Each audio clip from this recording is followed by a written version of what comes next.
It's good to be together this morning. I really want to thank everyone for your prayers and text messages and the concern and care you showed for my family, for Anthony, during this time of losing our nephew. For those of you that don't know, he was involved in a motorcycle accident. This Tuesday, it'll be 2 weeks. So, yeah, within about 24 hours, he passed. And so it's very, very sad for the family. Shocking, of course. I think probably still in shock, really, thinking that one of these days, actually, when we were together, I thought my one nephew was Brandon.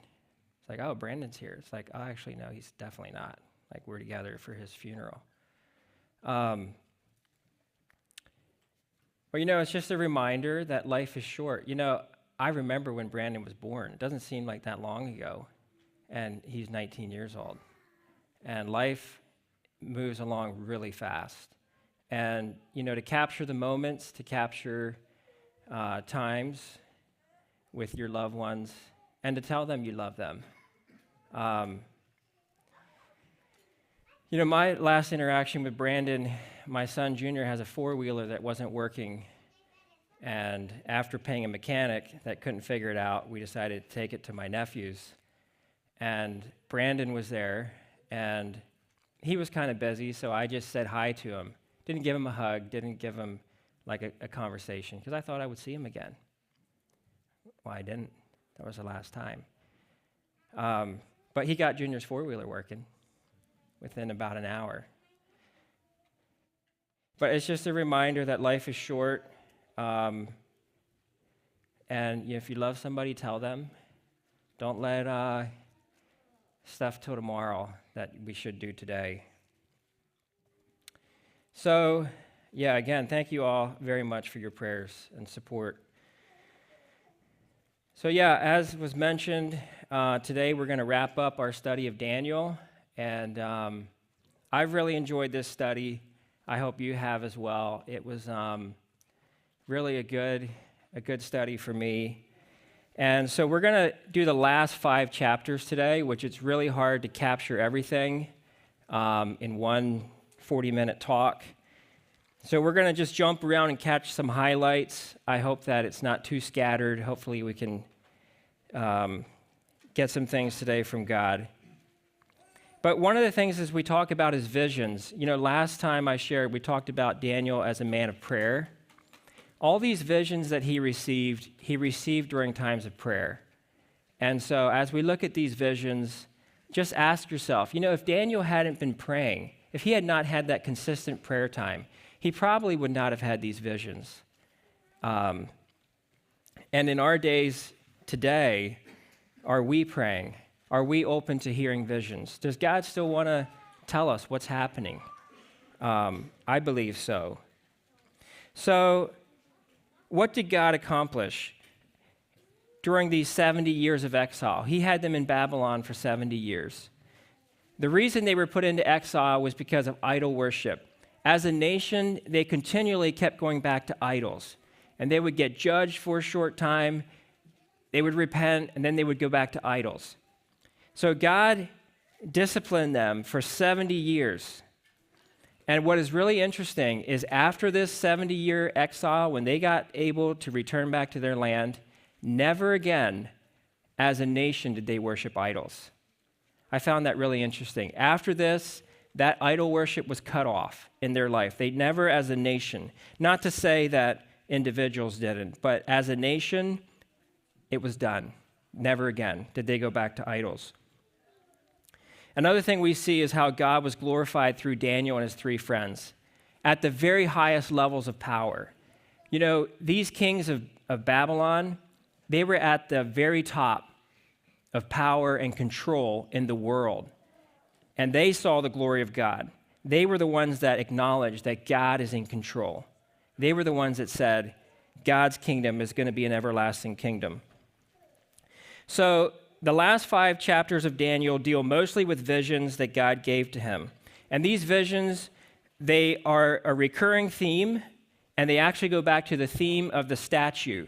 So if we remember, Nebuchadnezzar had that dream of that statue with a head of gold, a breastplate of a different metal, silver, I think, and then bronze legs and feet of iron. So 4 different metals. And so then his visions are about 4 beasts. And these beasts refer to 4 kingdoms, just like the vision of the statue. So these great beasts, if we look at Daniel chapter 7, verse 17, these great beasts, which are 4 kings which will arise out of the earth. And the reason these 4 are different from other kings of the earth is they had authority or rule over most of the civilized world at that time. They were a world power. So the description here, he gives the description of the 4 beasts, and most commentators would agree the first beast was the Babylonian kingdom. The second beast, or metal, whichever dream we're looking at, was representing the Medo-Persian Empire, which conquered the Babylonians, which we read about that. And then the third beast was the Greek Empire, which was led by Alexander the Great. And then the fourth beast was the Roman Empire. And that was the last world kingdom. Since the Roman Empire, which covered most of the civilized world, there has not been a world kingdom. There's been other kings that have come, conquered large parts of land. We think of the Soviet Union. They covered a lot of land. Nazi Germany tried to conquer a large portion of the world. None of them succeeded. The Roman Empire was the last one. So those world kingdoms have come and gone. So those prophecies have been fulfilled. But mixed into those prophecies about those 4 beasts are other prophecies that spoke of things to come. And so that's what we're going to look at today. So I found something very interesting in one of the prophecies, one of the visions he had. So Daniel was praying, and he realized that the 70 years that God had told Jeremiah they would be in exile were accomplished. The 70 years were finished. So he was praying to God. He was confessing his sins, the sins of his people. He was asking for restoration, asking for God to honor his commitment to let them go back. So while he was speaking, this is going to be in Daniel chapter 7, verse 20. While I was speaking and praying, confessing my sin and the sins of my people Israel, while I was speaking in prayer, the man Gabriel, whom I had seen in a vision, came to me in swift flight at the time of the evening sacrifice. He made me understand, speaking with me and saying, "O Daniel, I have come out to give you insight and understanding. At the beginning of your pleas for mercy, a word went out, and I have come to tell you, for you are greatly loved. Therefore, understand the vision." So now he's going to launch into, Gabriel is going to explain something to Daniel. He says, 70 weeks are decreed about your people and your holy city. And this is what he says is going to happen after the 70 weeks. To finish transgression, to put an end to sin, to atone for iniquity, to bring in everlasting righteousness, to seal both vision and prophet, and to anoint a most holy place. What's that speaking of? That's not speaking about them going back to Jerusalem. That's speaking about a Messiah. So he continues on. Know therefore and understand that from the going out of the word to restore and build Jerusalem to the coming of an anointed one, a prince, there shall be 7 weeks.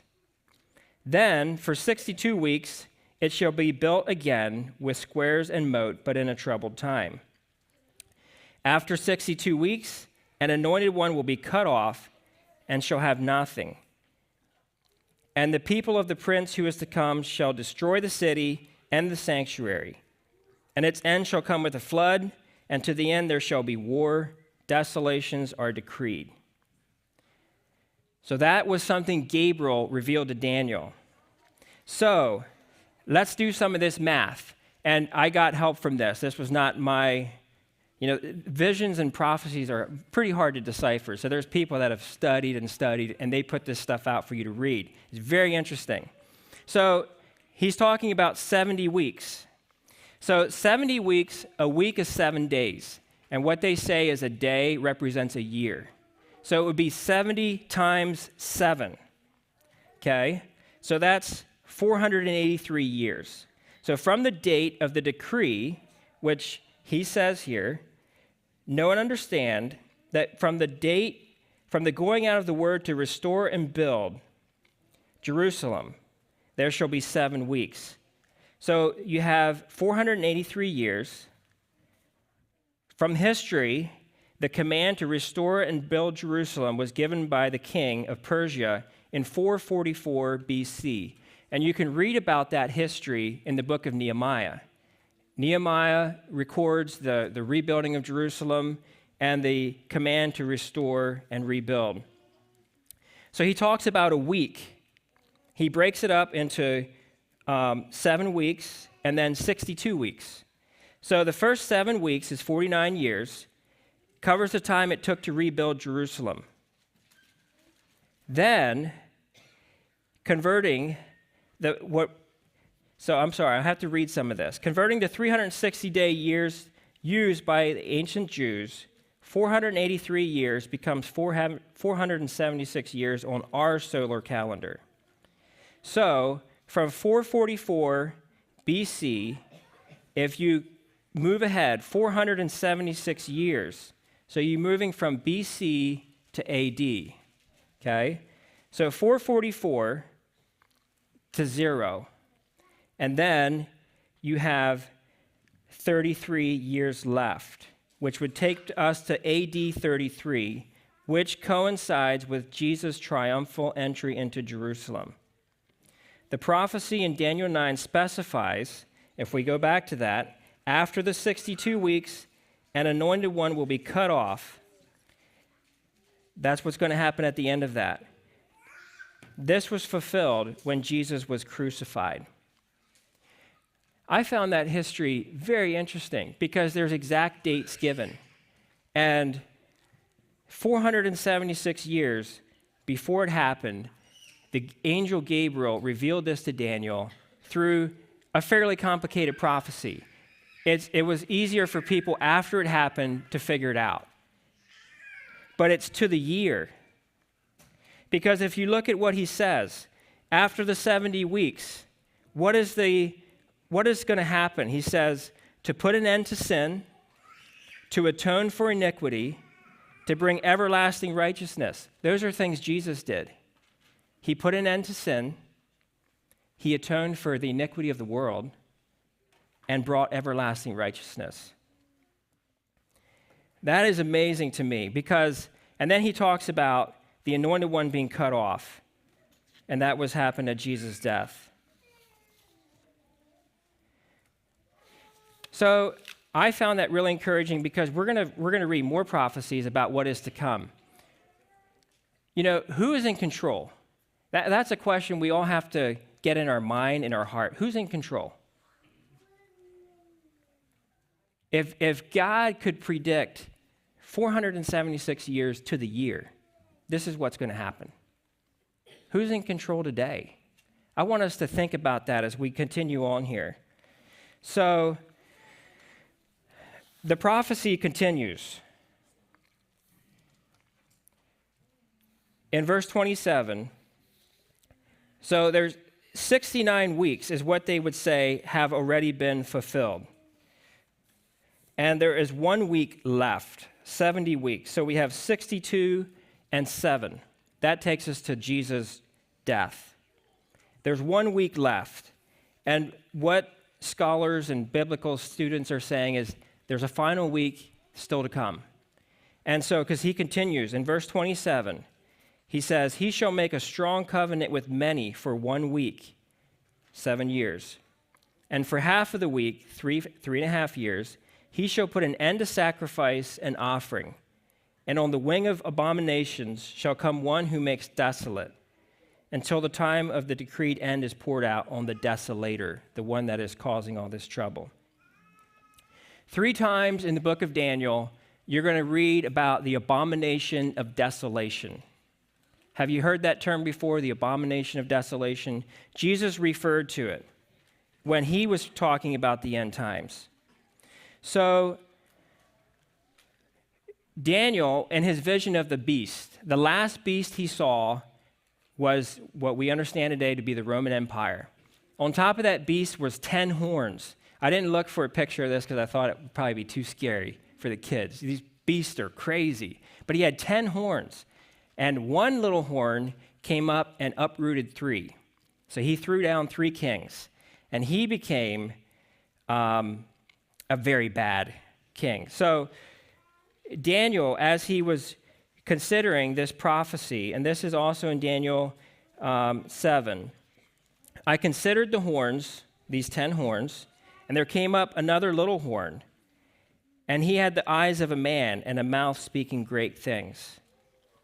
So this is in Daniel 7, and if we skip ahead, so the angel Gabriel reveals what these things represent. So skipping ahead to verse 25, the angel is giving Daniel this interpretation. He says, as for the 10 horns, out of this kingdom, which is, we believe, the Roman Empire, 10 kings shall arise, and another shall arise from them. He shall be different from the other former ones. He shall put down 3 kings. He shall speak words against the Most High, and shall wear out the saints of the Most High, and shall think to change the times and the law. And they, which is the people of God, will be given into his hand for time, times, and half a time. So time is 1 year, times, plural, 2. Again, the 3.5 years is referenced. So then if we go back to Daniel chapter 7, verse 9, so we're skipping back to the vision.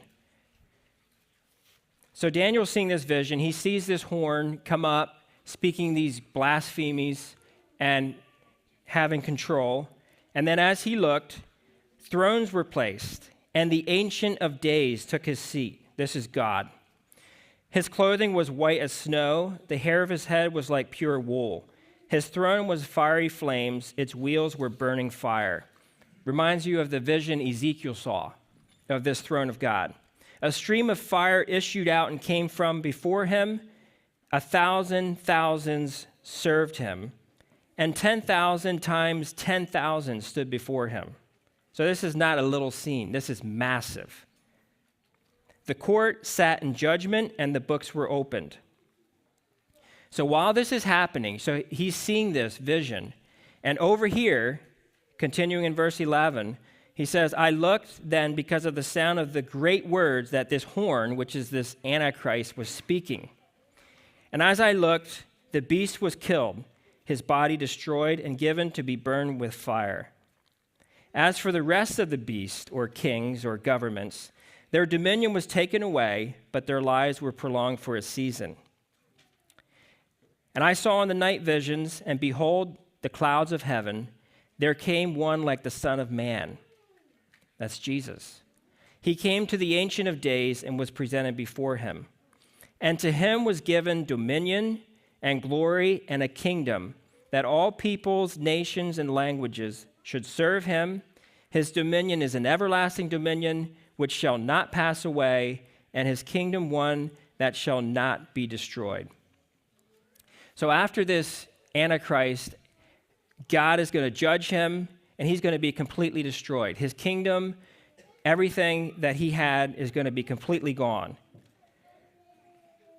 So the final king to rule is Jesus. And that's going to be an everlasting kingdom. That's the final kingdom. After Jesus, that is where the saints rule. If you go down to 27, where the angel was interpreting what he saw, he says in verse 27, the kingdom and the dominion and the greatness of the kingdoms under the whole heaven shall be given to the people of the saints of the Most High, and his kingdom shall be an everlasting kingdom, and all dominions shall serve and obey him. So, skipping back to this abomination of desolation that Daniel talked about 3 times, and then Jesus referenced. And I want to read Jesus' words because Jesus talked about this. In Matthew 24, the disciples asked Jesus, what are going to be the sign of the end times? What's going to be the sign when the temple is going to be destroyed? And so Jesus gave them a fairly long explanation. But I'm going to just jump in here at verse 15. He says, when you see the abomination of desolation spoken of by Daniel the prophet, standing in the holy place, let the reader understand. Then let those who are in Judea flee to the mountains. Let the one who is on the housetop not go back to take what is in his house. And let the one who is in the field not turn back to take his coat.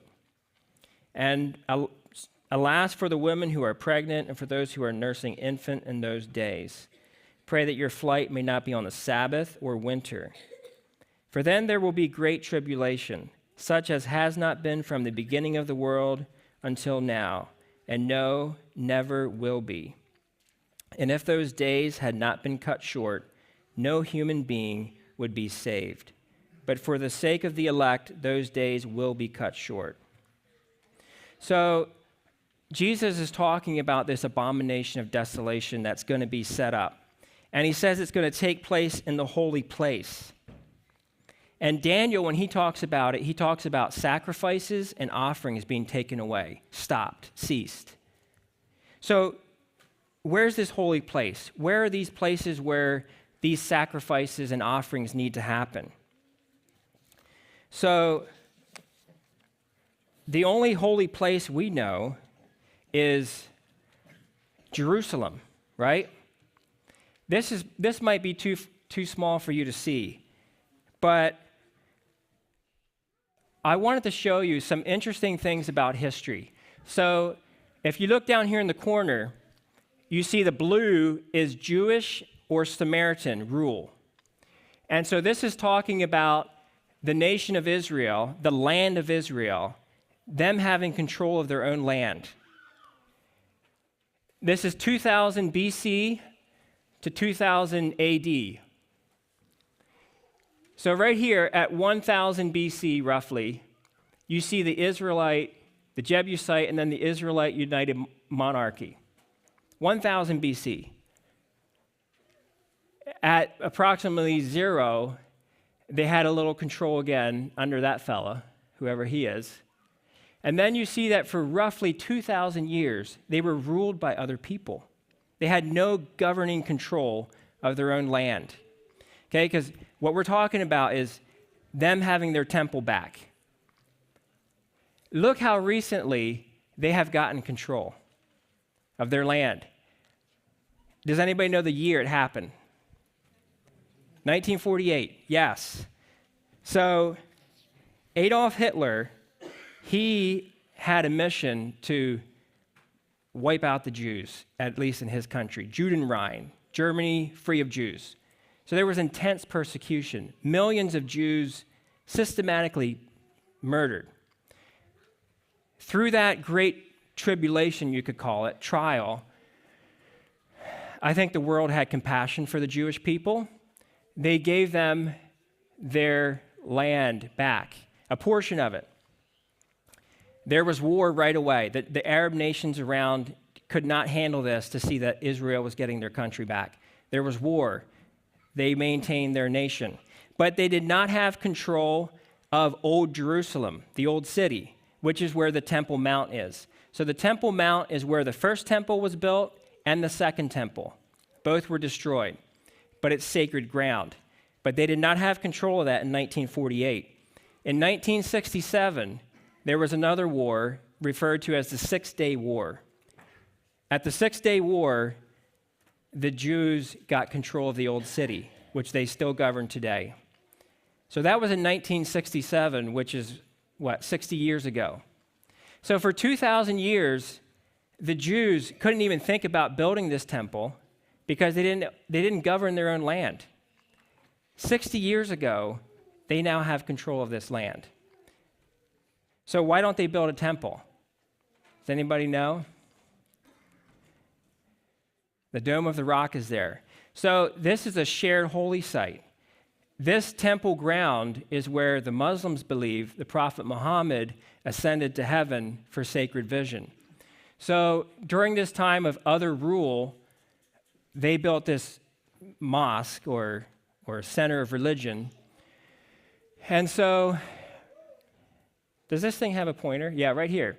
Right here's the western wall. So you can't see it, but there's a Jewish flag here. And this is where the Jews today come to pray, because this was part of the old wall of the old temple. But right here on the other side, which is where the temple would have stood, is Muslim governed territory. So they have this thing in place called the status quo, where the Jews, the nation of Israel, controls all this land, and they govern it.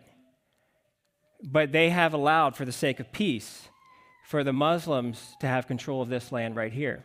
So the Jews can see who comes in and goes out. They police this area, but this area right here is not theirs, or they don't control it.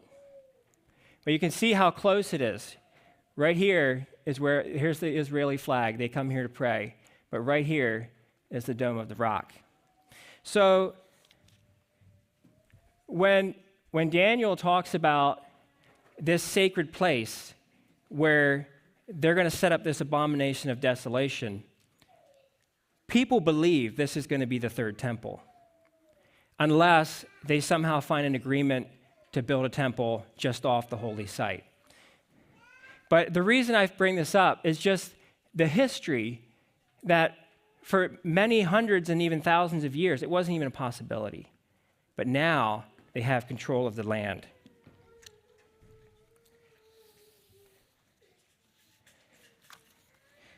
You know, Jesus said when we see these things, we're supposed to watch. We're supposed to be aware. What time are we living in? Okay? So we're going to skip now to Daniel chapter 12. This is the final chapter of Daniel, and he talks about some interesting things that are going to happen at the end time. So we know there's a time of intense persecution. The Antichrist is making war against God's people. And then he says in chapter 12, at that time, Michael shall arise, the great prince who has charge of your people. And there shall be a time of trouble, such as never been since there has been a nation. That's almost word for word of what Jesus said about the time of trouble. But at that time your people shall be delivered, and everyone whose name shall be found written in the book of life. Many of those who sleep in the dust of the earth shall awake, some to everlasting life, and some to shame and everlasting contempt. So he's talking here about the resurrection. Sadly, not all the souls that are resurrected are going to have a glorious resurrection. Some will be resurrected to shame and contempt. Those who rejected God's truth and mercy, there's going to be no covering for their shame when they rise. But those who follow God, this will be a day of divine joy and faith made sight. So this is Daniel chapter 12. Verse 3, he said, those who are wise shall shine like the brightness of the sky above, and those who turn many to righteousness like the stars forever. So when he talks about those who are wise, those who knew the times, kept their garments pure, continued to follow God even through these hard times, and didn't bow to the world's pressures. And then he says, those that turn many to righteousness. How do we turn people to righteousness? Is that an easy job? Is it an easy job to turn people to righteousness? It's actually pretty hard. You know, one of the hardest things to do is to confront someone about maybe the way they're living or things they're doing that, aren't right. Righteousness means living in a right relationship with God and people. So how do you encourage people to come into that? We immediately think of sinners need to be turned to righteousness, which they do. But how about Christians? We as Christians sometimes fall into sin. We make bad choices. We need someone to come beside us and encourage us, turn to righteousness. What you're doing here is not a right relationship with God or other people. That's not an easy thing to do. Jesus, he actually had a lot of words to say, and some of his words are not very easy, right? If we are honest with ourselves. And Jesus said these words. He said, "If you are ashamed of me and my words in this adulterous and sinful generation, I too will be ashamed of you when I return." Some of the words of Jesus are not popular. They're hard to say, and they're hard to hear. Are we ashamed of Jesus' words? Are we willing to turn people to righteousness, to say, you know what, I think that actually God's word, what Jesus wants from us is a little different from what you're living, and encourage people in that way. Like I said, it's not easy. It's not easy to do. It's not easy to receive, actually, either. But Jesus, the prophet says, or Michael, if you do that, you're going to have a special shine in God's kingdom. There's going to be a special reward for you. So then he tells Daniel, he says, "Daniel, close the book until the end of time." And then he says two things here that I've always found very intriguing. He says, "Many shall run to and fro, and knowledge shall increase." So those are two signs he gave for the end. And I want to show you a graph here, which is just very interesting to me. So this is a graph of years. So they didn't run all the way back to 0, but it's starting in 1400. Look at the steady line of technology, inventions, things of that nature. So Daniel says at the end of time, knowledge will increase. Look at the spike. How do you account for that? What's happening? Were people back in 1500 not very smart? I mean, there were some brilliant people back then. What has happened? That suddenly we are seeing an unprecedented rise in knowledge. So a couple of things for you to think about. So for the first 5,000 years, possibly, if you think the earth is 6,000 years old, actually longer, 5,800 years, if you wanted to travel, you walked, you rode an animal, or you rode a boat. 5,800 years. In 1903, for the first time that we have record of, man learned how to fly. The Wright brothers, this plane weighed about 800 pounds. They flew a couple hundred feet. So man got off the ground after 5,800 years. Do you know what happened roughly 60 years later? 60 years from not being able to fly till they sent a rocket to the moon, if you believe people landed on the moon, which my grandpa doesn't, but there's a picture, right? AI put this up for us. No, but 60 years from not knowing how to fly till you can literally get a man on the moon. Doesn't that blow your mind? That's staggering. That's not normal. Today, there's an international space station orbiting the Earth, and there are astronauts in there from not just the U.S. It's shared. That's not just America's thing. It's shared countries. They are up there for roughly 6 months out of the year. I don't know what they're doing, but they're up there. Let's not go there yet. So today, there are, I forget, I Googled it, satellites orbiting the Earth. What do you do to get somewhere, right? GPS, global positioning. They know right where you're at, Things we use today without even thinking were not in operation 20 years ago, 30 years ago. So, yeah, let's go here. Does anybody know who this it is? We're not going to call it her. they named this invention Sophia. It's a humanoid robot, which they presented in Saudi Arabia. And they were so impressed, they gave it, I keep wanting to say her, but it's it, citizenship. She's a citizen of Saudi Arabia. And it's a humanoid robot that can speak. And they did the face to have facial expressions. You can watch a video on it if you're interested in this kind of stuff, but she can show you an angry face, happy face. And there's much more.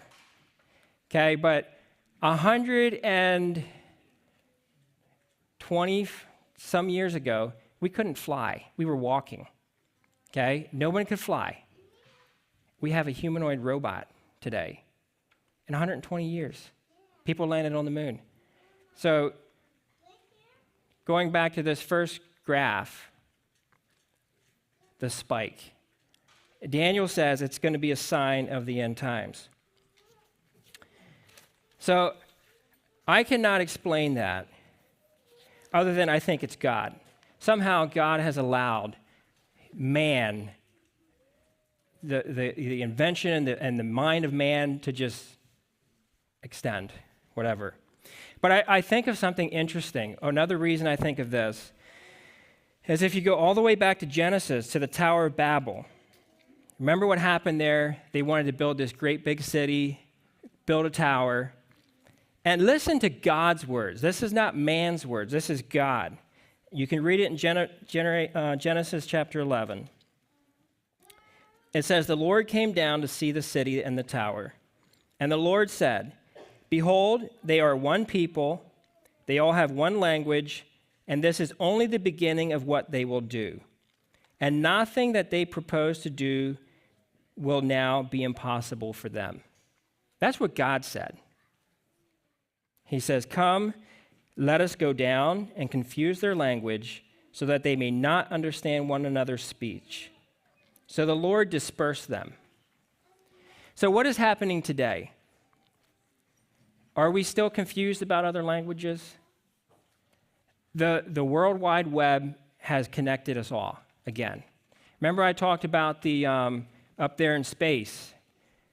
It's not just Americans up there. There's Russians up there. I forget all the countries that are involved. It's global. We're going back to one language, or I shouldn't say one language, shared information is the idea. So God said here, nothing they propose will be impossible for them. Because, God is a creator. God is an inventor. God is, what he made is staggering. We won't be able to compete with what God has made. But we are created in the image of God. We're created to invent, create.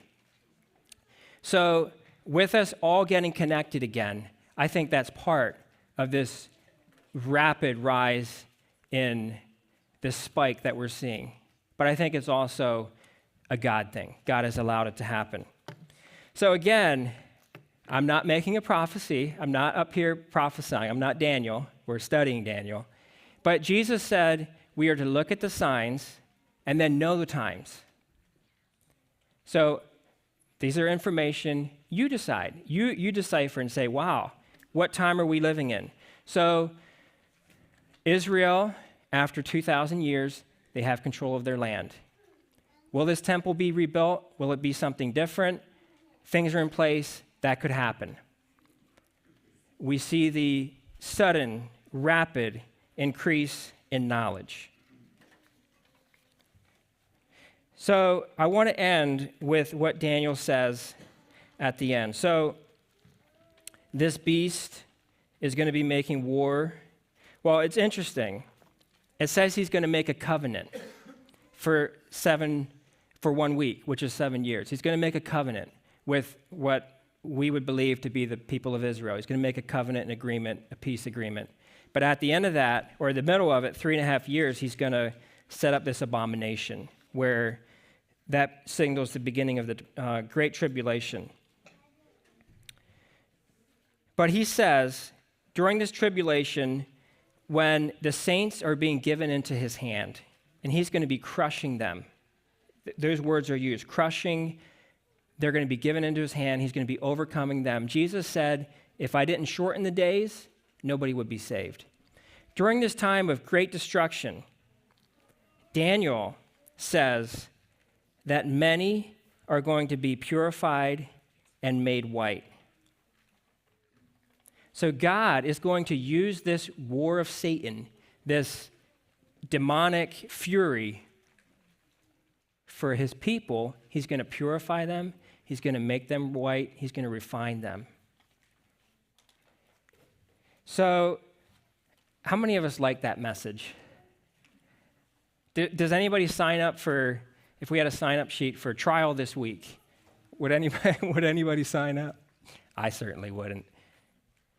But what about the trials that come into our life today?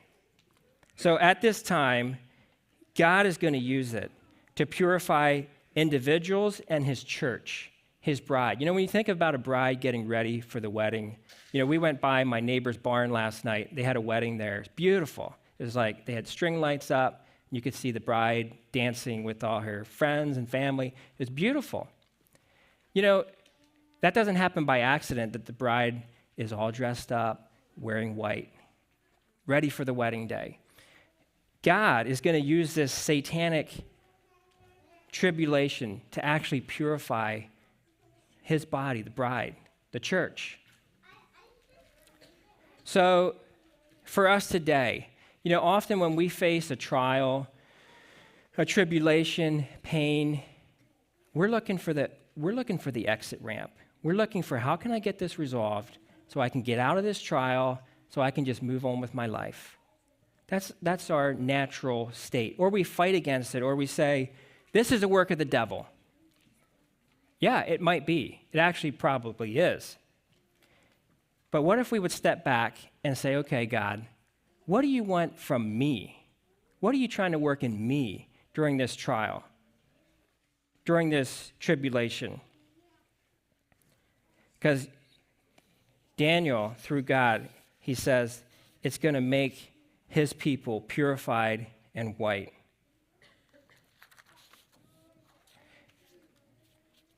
You know, Jared actually talked this morning about being conformed to the death of Christ, being conformed to the sufferings of Christ. You know, Jesus said, unless a grain of wheat falls into the earth and dies, it remains alone. But if it dies, it bears much fruit. Whoever loves his life loses it, but whoever hates his life in this world will keep it to eternal life. Something we must always remember is resurrection follows death. And that is true for parts of our life, parts of our heart, parts of things we surrender to God, that hard stuff. God, out of that, brings resurrection. So I guess my challenge to you in this final thought on that is, are you in the middle of a trial? Are you in the middle of something that is really actually very hard? And you've been looking for the exit ramp. You've been looking for, how can I just get this resolved so I can move on? We should, I might face a trial this week. I hope not. But it's because it's hard. It's not fun. We don't ask for it. We don't sign up for it. But when it comes, we say, God, okay, this seems like a scheme of Satan, but what is in it for me? What are you wanting to refine in me? What are you wanting to, when I come on the other side of this trial, that I'm different? God has cut something out. I'm no longer whatever that may be. So I think that's my final challenge for you from this book of Daniel. Again, I have one final picture, I think, of Jesus' return. Do you want to skip to the end, Scott? That's not a real picture. But the good news is Jesus is going to return. The evil that we see that's actually only going to increase, according to Daniel, is going to be thrown down. Jesus is going to return. The saints are going to reign. God's kingdom is never going to be destroyed. And that's the hope we have. And so whatever you're going through, you know, the one song we sang today, I know how this story ends. Do you know how the story ends? Yeah. God wins. Evil is thrown down. We are restored to fellowship with God. And so keep your faith, folks. It's not going to be easy. But, you know, God, the good thing about God is he's a realist, right? He doesn't hide that from you. Like, oh, it's going to be great. Actually, it's going to be really hard. And then it's going to get amazing.